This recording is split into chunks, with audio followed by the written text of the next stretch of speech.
Bill, when I go to the bookstore, I can go into the business or the self-help or the management section, and they're literally. I mean, near your home here the other night, I was at a local bookstore, one of the big chains, and there are hundreds of titles to choose from. And then, of course, if I go online, it's in the thousands, tens of thousands, I'm sure. Uh, a lot of these books are very specific. I mean, you have guys like your friend Tony Jerry who writes very specific management books, or like Seth Godin who talks about in his book Purple Cow about how to have a unique idea. But your book, Common Sense Success, it's broad and it's general. Why this book? I mean, what's the purpose and value of this book?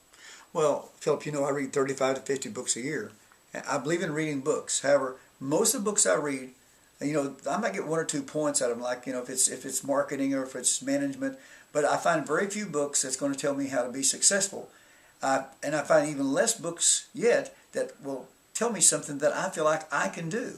Many times there's some ideas or some principles or some steps in a book, but intellectually I understand them. I just can't get them to work for me for sometimes 6 months or a year.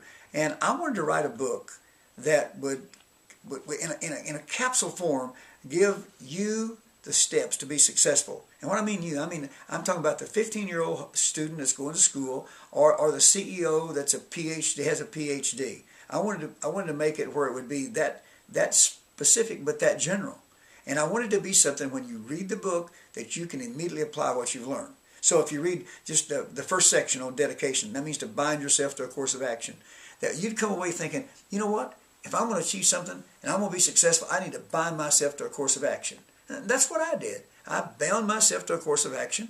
And even though I didn't know all the other principles maybe, I still was very successful because I bound myself to that course of action.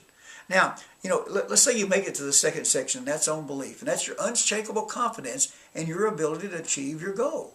Well, think about that. If I can get you just thinking about the fact that, listen, if you want to achieve something, you got to have that unshakable confidence in your ability to achieve that. Well, hey, you're on the right track. Now, everybody can develop confidence. We know that. From a 15-year-old that's wanting to buy that car, that first car, or that first girlfriend, that unshakable confidence, he can get that date with that cheerleader that's going to be the greatest thing, going to be Miss America in his eyes. I mean, isn't that important? Well, then let's say you make it to the third section. You're really into reading now, and that's talking about control. We think about control and we talk about control, but there's very few things we have control of in our life. But there's three things that you and I have control of. We have control over our appearance, we have control over our attitude, and we have control over our actions. Those three things we have total control over.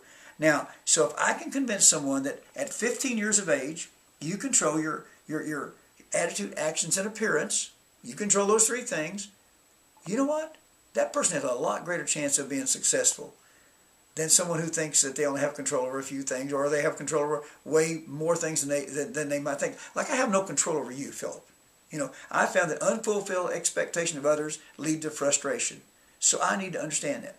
Now, that takes us to section 4. And boy, I hope they're on fire about reading this book by this time, because now we're going to talk about your ability to work well with other people.